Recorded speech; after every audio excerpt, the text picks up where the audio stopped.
Hello everyone. Before we get started, make sure to like and subscribe, and leave a comment saying where you're from and when you watched.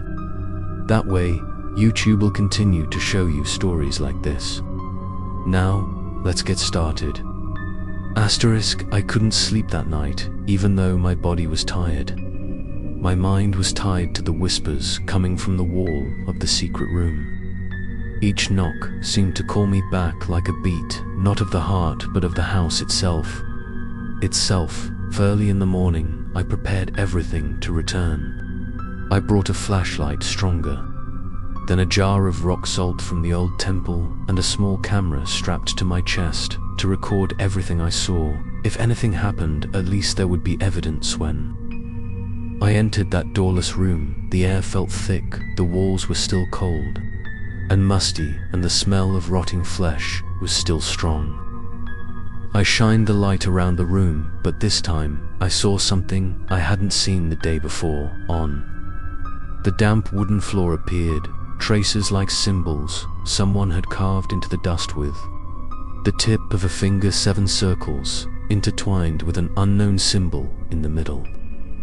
I took a picture and walked to the old table where the creepy painting hung. When I got closer, I realized the painting had changed.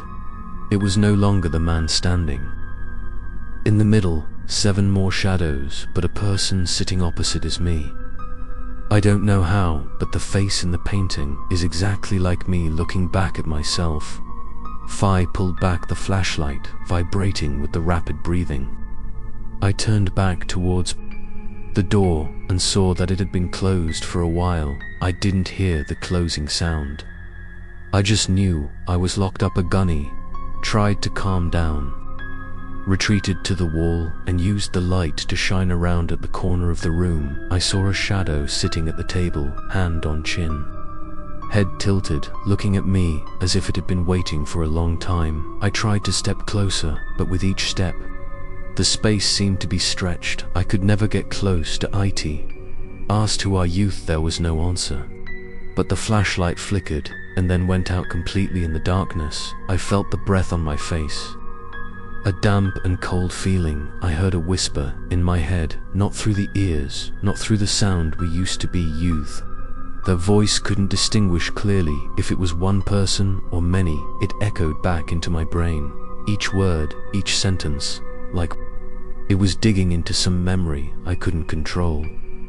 Oki looked down at the floor where the 7 circles were emitting a dim light, and in the middle of them was me. The figure was still sitting motionless, as if my presence was the last piece for some ritual to be completed. Shouted, "No, I don't belong here." The flashlight turned on again in a split second, and I realized the room was empty.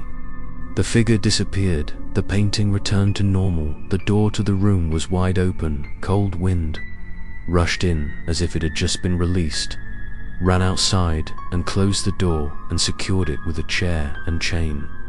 But I knew it was only temporary.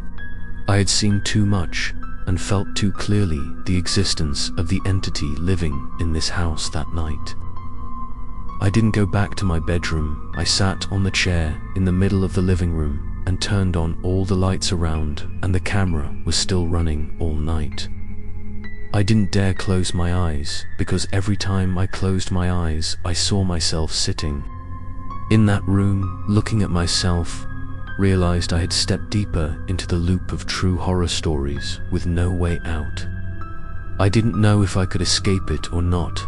Will become the next part of the painting hanging on the wall of that room. I need to find out more about the first owner of the house. I need to know who built it and why there is a room that is not in any official blueprint. Stay tuned for the next episode to see what happens when I find out the identity of the first owner and the horrifying truth about the purpose of house number 44.